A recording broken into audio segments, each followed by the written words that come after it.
Hello viewers, Saiful Islam বলছি লিডারের পক্ষ থেকে আপনাদেরকে জানাচ্ছি শুভেচ্ছা। আজকে আমরা ফিরে আসলাম আমাদের দ্বিতীয় টিউটোরিয়াল নিয়ে। HTML এর বেসিক স্ট্রাকচার সম্পর্কে আমরা আজকে জানবো। HTML এর গঠনকে দুই ভাগে ভাগ করা হয়। একটি হলো হেড সেকশন, যা হেড ট্যাগ দিয়ে লিখতে হয়, আর একটা হচ্ছে বডি সেকশন, যেটা বডি ট্যাগ দিয়ে লিখতে হয়। তো হেড সেকশনে কি থাকে, বডি সেকশনে কি থাকে সেটা আমরা একটু জেনে নেই, তারপরে আমরা মূল কাজে যাব। দুটো সেকশন অবশ্যই HTML ট্যাগ শুরু শেষ এর ভিতরে থাকতে হবে, এবং হেড সেকশনের ভিতরে থাকে হচ্ছে CSS জাভাস্ক্রিপ্টের কোড, আর বডি স্ট্রাকচার আবার থাকে হচ্ছে আপনার টাইটেল, আপনার ওয়েবসাইটের টাইটেলটা কি হবে সেটা, আর বডি সেকশনে তো সবকিছুই থাকবে যেটা আমার ব্রাউজার আউটপুট দেখাবে। তো আজকে শুরু করা যাক। আমাদের মূল যেটা সেটা হচ্ছে ওয়েব ডিজাইনিং এর জন্য আমাদের HTML কোড লেখা কিভাবে লিখতে হয়, কিভাবে ট্যাগ করে লিখতে হয় সেটা আমরা দেখে নিই। তো আমাদের নোটপ্যাড প্লাস প্লাসটা ওপেন করব। করার পরে এখানে অটোমেটিক একটা পেজ খুলেছে। আমরা ইচ্ছা করলে এখানে ডাবল ক্লিক করে একটা পেজ খুলতে পারি, অথবা মেনু থেকে কন্ট্রোল এন প্রেস করে অথবা নিউতে ক্লিক করলে একটা পেজ খুলবে। তো আমরা একটা ফাইলের একটা এই পেজ খুলে রাখলাম যেটা খোলা আছে। এই কোডগুলো সম্পর্কে আপনারা না জানলে আপাতত এই মেনুগুলো সম্পর্কে না জানলেও চলবে। জাস্ট একটা কাজ আপনারা করে নিতে পারেন, সেটা হচ্ছে যে আপনারা এই ভিউ থেকে ওয়ার্ড র্যাপ যেটা সেটা করে নেন। এটা যদি আপনারা না করেন তাহলে কি হবে, তাহলে হবে হচ্ছে আপনারা যদি কোনো একটা লেখা এখানে লেখেন, সাপোজ এইভাবে আমি কোনো লেখা লিখলাম, আপনারা একটা জিনিস লক্ষ্য করেন, এখানে কোনো স্ক্রল বার নেই। আমার লেখা যতটুকু ততটুকুই আমার এই টুলসটার মধ্যে দেখাচ্ছে, কিন্তু যদি আমরা এখান থেকে ওয়ার্ড র্যাপটা উঠাই দেই তখন দেখেন কি হচ্ছে, একটা লাইনের মধ্যে সবগুলো কোড দেখাচ্ছে, যেটা বারবার কোডের দেখতে গেলে এইভাবে যায় দেখতে হবে। এটা খুবই বিরক্তিকর আমার কাছে মনে হয়, সেজন্য আমি এখানে ওয়ার্ড র্যাপ করে রাখি, ওয়ার্ডটাকে র্যাপিং করে রাখি, যেন আমার আর ওইদিকে স্ক্রল করে না যেতে হয়। তো একটা HTML ফাইল ক্রিয়েট করার আগে আপনাকে HTML ফাইলটা কিভাবে সেভ করে সেটা জানতে হবে। তা আগে আমরা একটা ডেস্কটপে ফোল্ডার খুলে নেই, যেটা হবে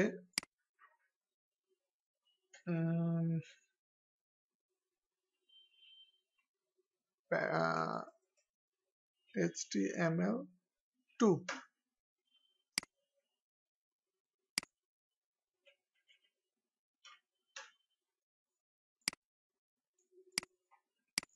HTML2 নামে একটা ফোল্ডার ক্রিয়েট করলাম।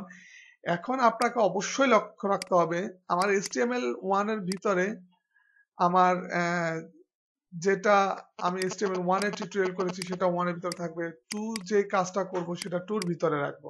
ঠিক আছে? তো আমরা যে ফাইলটা সেভ করব, যেহেতু আমাদের এটা আজকে দ্বিতীয় ক্লাস, তো সেটা সেভ করব 2 এর ভিতরেই। জাস্ট ফাইল মেনু থেকে সেভ অ্যাজ এ ক্লিক করে আমার ডেস্কটপের মধ্যে যেই ফোল্ডারটা ক্রিয়েট করেছি HTML2 নামে, সেটার ভিতরে আমি সেভ করব। এখন ফাইল নেমটা দেওয়ার সময় আপনাকে অবশ্যই লক্ষ্য রাখতে হবে এটা কি দিব। আপনি যে কোনো নাম দিয়ে করতে পারেন, কিন্তু ব্রাউজার অবশ্যই আপনি যখন সার্ভারে ফাইলগুলো তুলবেন তখন সে ইন্ডেক্স ফাইল ছাড়া কিছুই চিনবে না।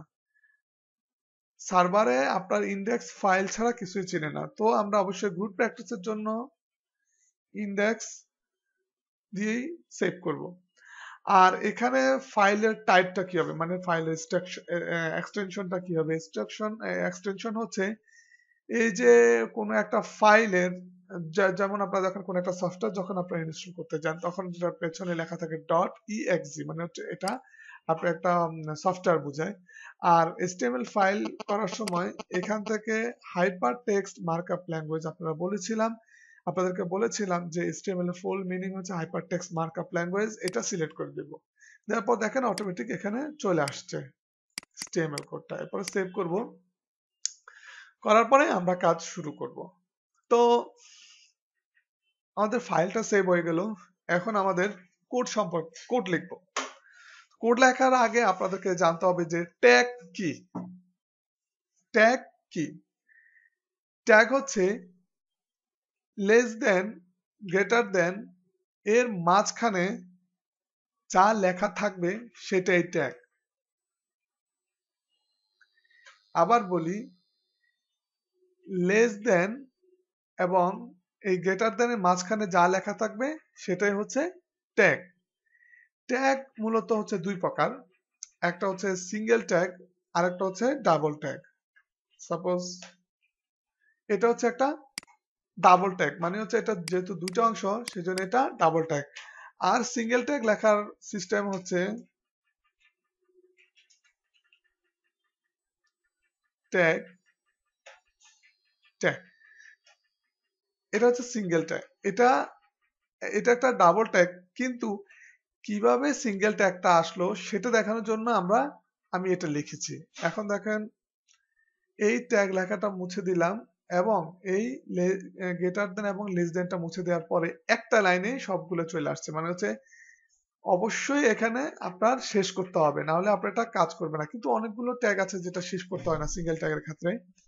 তো এটা হচ্ছে সিঙ্গেল ট্যাগ। যেই ট্যাগের দুটো অংশ থাকবে সেটা ডাবল ট্যাগ, এবং যেই ট্যাগের একটা অংশ একটার মধ্যে শেষ করে দেওয়া হচ্ছে সেটা হচ্ছে সিঙ্গেল ট্যাগ। আমরা একটা প্র্যাকটিস করতে করতে আমরা আরো ভালোভাবে জানবো।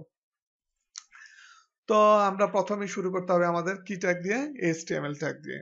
আমি সবসময় প্র্যাকটিসের সময় আমি বলবো যে আমি যেভাবে লিখবো, আমি ফাইলটা যেভাবে লিখবো আপনারা ঠিক সেভাবে যদি লেখেন তাহলে আপনাদের প্র্যাকটিস করার সময় আর ভুল হবে না।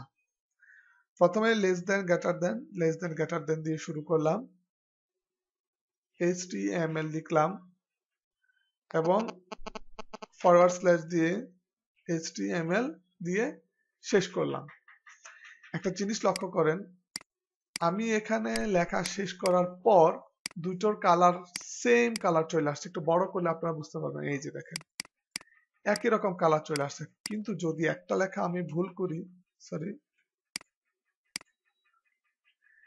একটু ভুল করে দেই, দেখেন কালারটা সেম হচ্ছে না। তার মানে বোঝা যাচ্ছে যেখানে তুমি আগে যেটা লিখেছ সেটার সাথে এটা কোনো মিল নেই, সেজন্য এরকম কালার আসছে। HTML ট্যাগ লেখা শেষ, একটা এন্টার দিয়ে নিচে নামাবো, মাঝখানে একটা ট্যাব দিয়ে সরালাম, কিবোর্ড থেকে একটা ট্যাব দিয়ে সরালাম।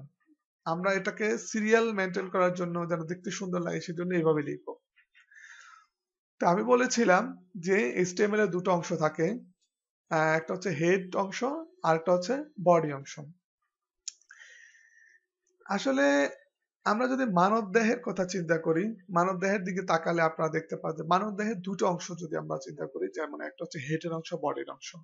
ঠিক আছে, হেডের অংশ যা হয় বডি সেটার আউটপুট দেখায়। তো আমাদের দেহে যেরকম দুটো অংশ, আমাদের HTML কোডের মধ্যেও সেরকম দুটো অংশ থাকে। একটা হচ্ছে হেড, আপনারা প্রত্যেকটা ট্যাগ সাথে সাথে শেষ করে ফেলবেন, না হলে পরে মিস করলে সমস্যা পড়ে যাবেন। এরপর আমরা লিখবো বডি, বডি ক্লোজ, বডি। এরপর যেটা করবো সেটা হচ্ছে হেড ট্যাগের ভিতরে আমরা আবার ট্যাব দিয়ে সরাই এখানে লিখবো টাইটেল ট্যাগ, টাইটেল, টাইটেল। এটা হচ্ছে HTML এর বেসিক স্ট্রাকচার।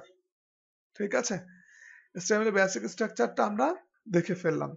এখন যেটা করব সেটা হচ্ছে এই হেড ট্যাগটার ভিতর, এই বডি ট্যাগটার ভিতরে আমরা আরো নতুন কিছু ট্যাগের ইউজ করব। তো নতুন ট্যাগের ক্ষেত্রে আমরা প্রথমেই যেটা করব সেটা হচ্ছে আমাদের টাইটেল ট্যাগটা লিখব। সরি, আগে টাইটেল ট্যাগটা লিখি। টাইটেল ট্যাগের ভিতরে আসলে থাকে হচ্ছে এই যে Facebook log in or sign in, এই কথাটা আসছে এবং এখানে মাউস কার্সর নেওয়ার পরে নিচে দেখেন একটা লেখা চলে আসে, ঠিক এই পজিশনে আসবে। সেম কথাটা Facebook log in or sign up, এই লেখাটা আসলে হচ্ছে ট্যাগ, টাইটেলের ভিতরে আমরা এখানে যা লিখবো আমাদের ব্রাউজার তাই শো করাবে। Welcome to lead IT, lead IT. এখন এটা আমরা ব্রাউজারে রান করাবো। ব্রাউজারে রান করার জন্য আপনি দুইভাবে রান করাতে পারেন। একটা হচ্ছে এই ফোল্ডার ভিতরে গিয়ে এখানে যদি আপনারা ডাবল ক্লিক করেন তাহলে সেটা ব্রাউজারে রান হবে। একটু অপেক্ষা করুন, এই যে রান হয়ে গেছে। দেখেন এখানে কি লেখা আসছে, welcome to lead IT. Mouse cursor নেওয়ার পরে দেখেন আপনার নিচে লেখাটা চলে আসছে। তো এখন বডিতে কিছু দেখায় নাই, কারণ হচ্ছে বডিতে আমরা এখনো কিছু লিখিই নাই। আচ্ছা, আরেকভাবে রান করা যায়, সেটা হচ্ছে রানে গিয়ে, মেনু থেকে রানে গিয়ে লঞ্চ ইন গুগল ক্রোম এটাতে দিলেও সেম কাজটাই হবে।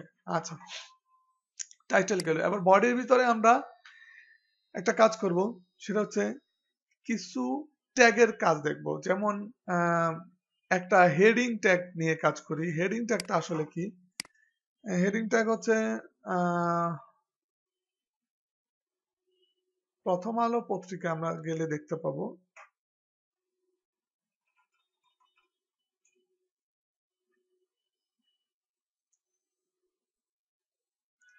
লোড হতে একটু সময় নিচ্ছে, একটু অপেক্ষা করুন।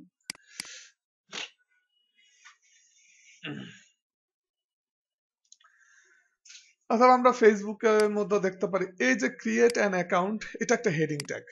এটা হেডিং ট্যাগ দিয়ে দিয়েছে, এটাও হেডিং ট্যাগ দিয়ে দেওয়া যায়, এটাও হেডিং ট্যাগ দিয়ে দেওয়া যায়, এবং এটাও হেডিং ট্যাগ দিয়ে দেওয়া যায়। এটা বিভিন্ন সাইজের হেডিং ট্যাগ আছে। এই যে দেখেন, এটা একটা হেডিং, ঠিক আছে? আমরা বলি না একটা খবর আসছে, তখন ফ্রেন্ড সার্কেল জিজ্ঞেস করে খবরের হেডলাইনটা বল আগে, অথবা আজকের পত্রিকার হেডলাইনটা কি সেটা আমাদের বল, অথবা বলা যায় যে যে আজকের পত্রিকার শিরোনাম কি, শিরোনামটা কি, ঠিক আছে?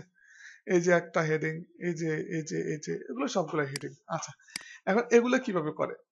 তো হেডিং ট্যাগ লেখার জন্য আপনার পুরো HEADING এত বড় ট্যাগ লেখার আমাদের সময় নাই। আর যারা সফটওয়্যারটা বানিয়েছে, যারা HTML কোডটা আবিষ্কার করেছে, তারা অবশ্যই বলে দিয়েছে, তারা অবশ্যই এটা সিস্টেম করে রেখেছে যে ছোট্ট ছোট্ট ওয়ার্ড লিখে লিখে আপনার পুরো সেন্টেন্সটা বুঝতে পারবে ব্রাউজার।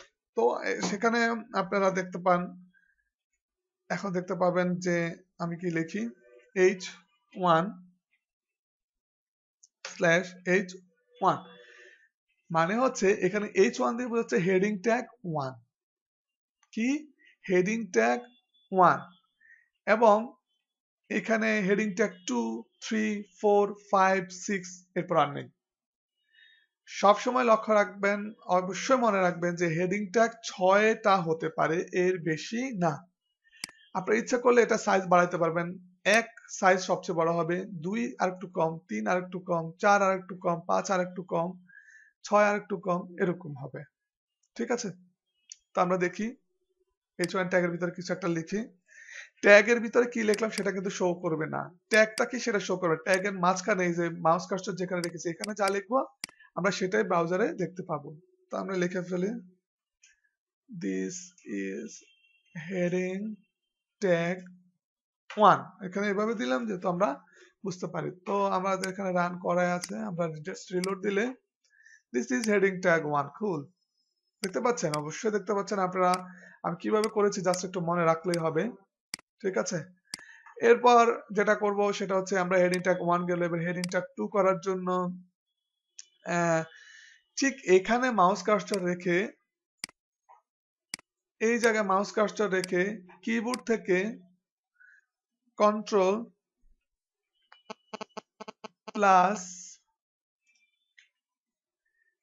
ডি প্রেস করলে সেম লাইনটা ডুপ্লিকেট হবে। কন্ট্রোল ডি, দেখেন ডুপ্লিকেট হয়ে গেছে। জাস্ট এখানে আমরা 2 লিখে দিব, 2, এখানে 2 লিখে দেই, তাহলে কি হয় দেখুন, ব্রাউজারে গিয়ে আমরা রান করাই, 2 heading tag 1, heading tag 2, just এখানে একটা লেখা, এই তিনটা ওয়ার্ড, এই তিনটা চেঞ্জ করে দিয়েছি, হয়ে গেছে। সেম স্টাইলে আমরা যখন কন্ট্রোল ডি দিব, এখানে 3 করে দেই, এখানে 3 করে দেই, এবং এখানে 3 করে দেই। আমি সময়ের স্বল্পতার কারণে এইভাবে লিখছি, আপনারা ইচ্ছা করলে একদম ম্যানুয়ালি লিখে দিতে পারেন। 3 লিখলাম, 3 লেখার পর রিলোড দিলাম, 3 চলে আসছে। এরপর আমরা যেটা করব সেটা হচ্ছে এটা দরকার নাই। এরপর সেটা হচ্ছে আমরা করব হচ্ছে হেডিং ট্যাগ 3 গেল, এরপরে 4 5 6 আমরা একসাথে করে ফেলি। Control D control D control D, এখানে 4, এখানে 4, এখানে 4 4 5 6 5 6 6 5। এবার ব্রাউজারে গিয়ে রান করে কুল, দেখেছেন? তাহলে হয়ে গেল আমাদের 6টা ট্যাগ।